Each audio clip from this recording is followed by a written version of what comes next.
What's up everybody, welcome back to Vivid Iceland. Today in this episode we are heading out to the east towards Skaftafell. So along the way there's a couple of cool waterfalls that I've been meaning to check out. We're going to have a look at a tiny town called Kirkjubæjarklaustur. I'm going to put the name on the screen for that one.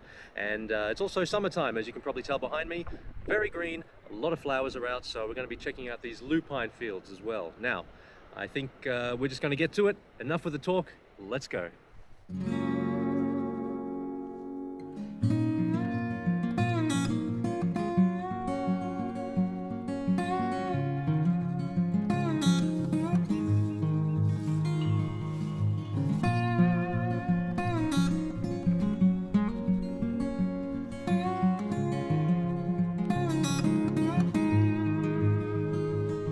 Taking advantage of the long, sunny summer days, I made my way out to Skaftafell for a long glacier hike on Unforgettable and decided to shoot my journey along the way. The first stop was a field of lupines on the outskirts of Vík, and usually from the month of June until mid-July, these beautiful purple flowers bloom and add a splash of colour to the lush green fields and mountains here in Iceland. These flowers were introduced to the island to combat soil erosion, and since then they have thrived. You can find these plants all over the island, sometimes even in extremely remote spots. We'll get back to these guys later in the video.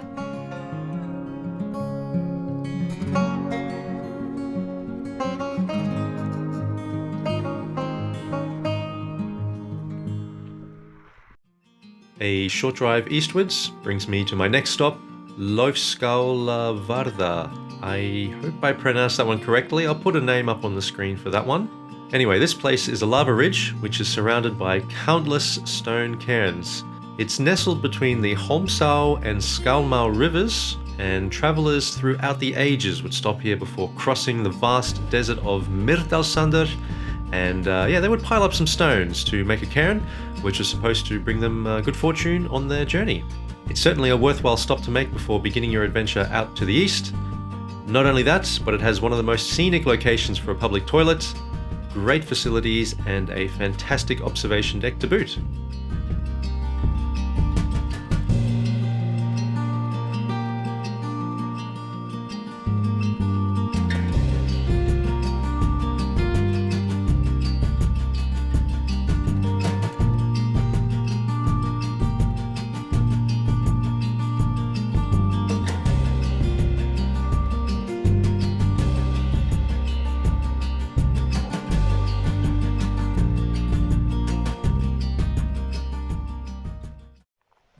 After my blessing of luck was bestowed upon me, I made my way to the village of Kirkjubæjarklaustur, which from here on out I will just call Klaustur or K-Town for brevity's sake.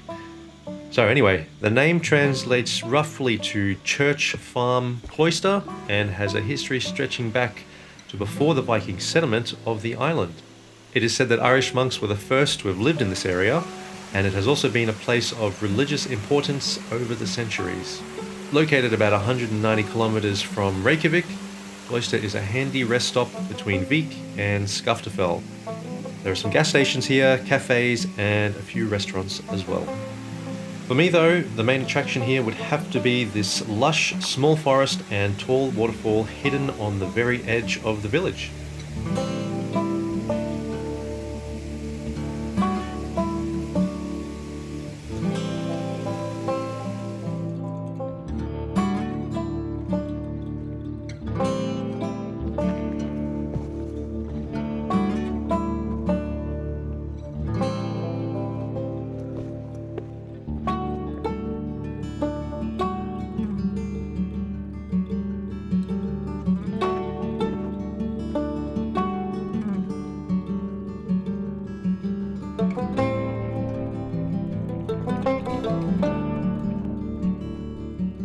Following this hiking trail will take you up the hillside to Systravatn, a popular bathing spot for the nuns that used to live in the local abbey here a few centuries ago. And this lake finally drains into a gully which eventually spills over the edge of the hill, and it's known as Stjórnarfoss, which is also named after the nuns.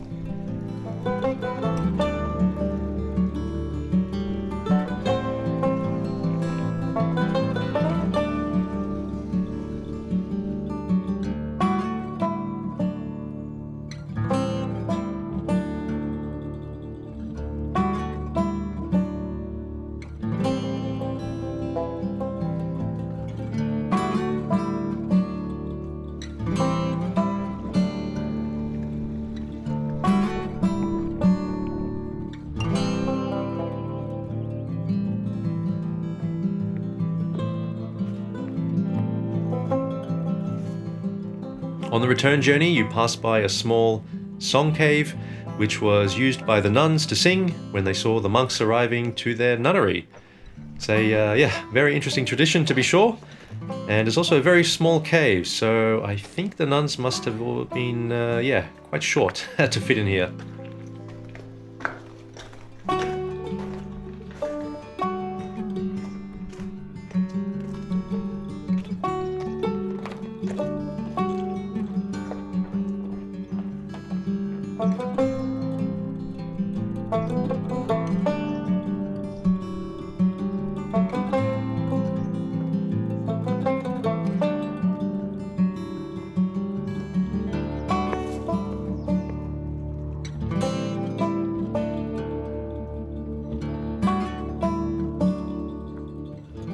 The walk back down through the forest is just as impressive as the walk in. Plenty of thick green bushes and trees around, something you don't really see all that much here.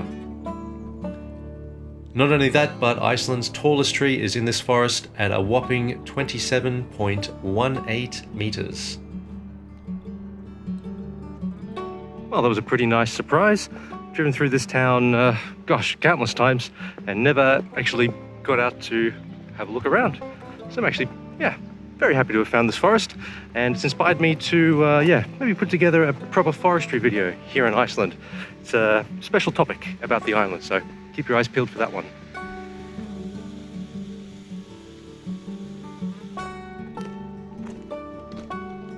Only a short drive down the road is a small grave mound belonging to a pagan who tried to settle on this holy land. And as the story goes, he died the moment he set foot on the estate, and that's where he was buried. Continuing further down this trail, you will find Kirkjugólf, the church floor. And despite it looking like the stone floor of a long since destroyed church or abbey, this is actually an outcropping of columnar basalt, which is very similar to what you might find in the Giant's Causeway in Ireland. Jumping back into the car, I drove about 3 minutes further down the road to the waterfall Stjórnarfoss. Located in a picturesque gorge, this waterfall cascades over a big hump of lava rock and flows lazily out to the ocean. The water is extremely clear and very blue in some of the deeper areas here. Honestly, I wouldn't mind climbing up on top and maybe taking a dip in the small pool on the top of the waterfall, but maybe only in the middle of summer.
After a wonderful hike on Svínafellsjökull with two lovely subscribers of mine, I decided to leave Skaftafell, but not without first checking out this massive field of lupines in front of the gorgeous glacier Svínafellsjökull.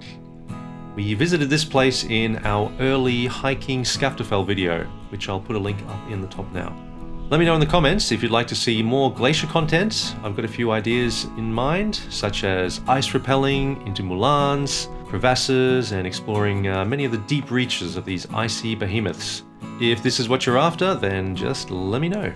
Leaving Skaftafell, you can find the Skeiðará bridge monument, which are the remnants of a bridge that was wiped out during the 1996 Grímsvötn volcanic eruption.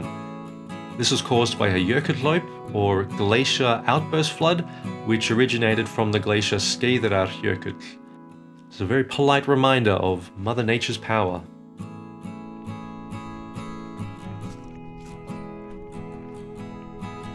Driving back to the west, I decided to stop by a few little scenic spots along the way. First was Fossálar waterfall, which is located literally on the edge of the main highway. This is a lush green oasis amid a mossy lava field. Further down the road, I stopped by Foss á Síðu, one of the most underrated waterfalls here in Iceland. Unfortunately, it has been closed by the landowners due to increased tourist traffic in the area. And yeah, this is why I have a drone.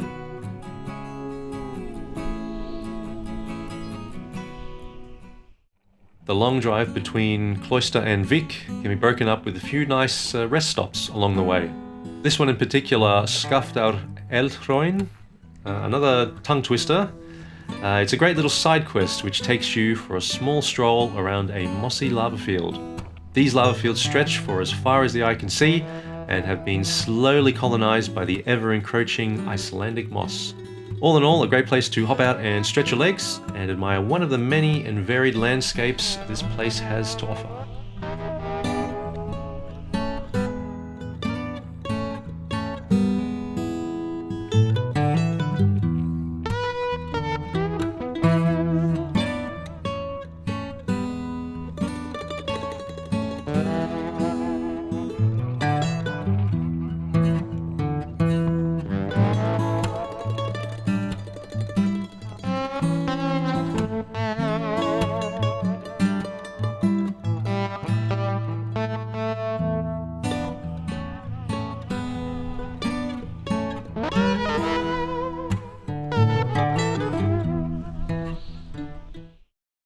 Thanks to the long sunny days and the amazing weather, I decided to pick a random road leading into the Highlands and follow it as long as I could.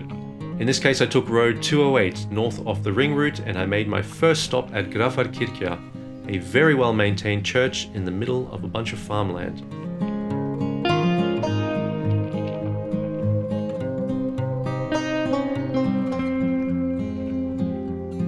The sheep are out and about, so you should pay close attention to the road as you drive around some of the more secluded places in Iceland. So it looked like my adventure ended almost as quickly as it began, as this particular F-road, 210, was closed due to poor conditions. Luckily, I could shoot the drone up to scope things out, and I think I'll have to come back here in the future, or even with a better car, perhaps.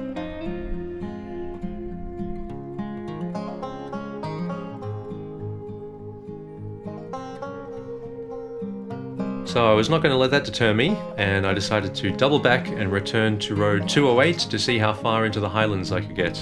Right before turning onto F208, I found this tiny cave tucked away in a hillside that I decided to take a quick look at. Couldn't find a name for this one, but I will place a Google Maps link in the description.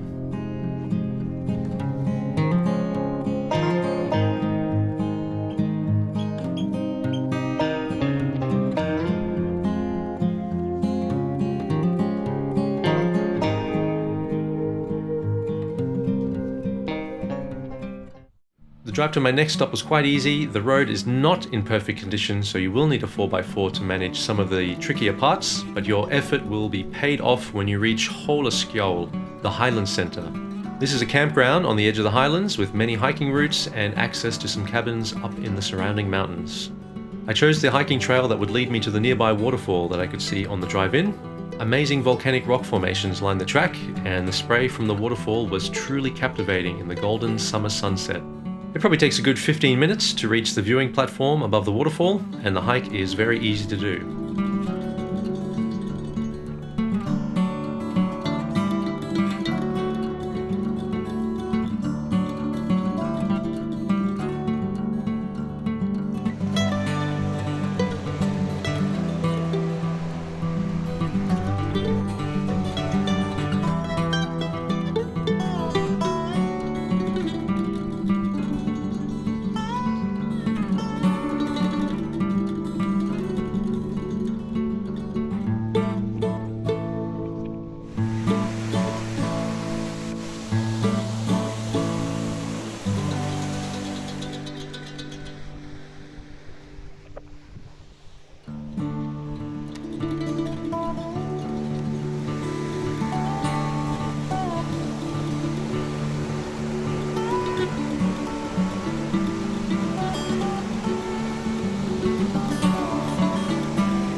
Now, I was thinking if I can get a little bit more time off this summer, I will be using this place as a base for my further journeys into the Highlands.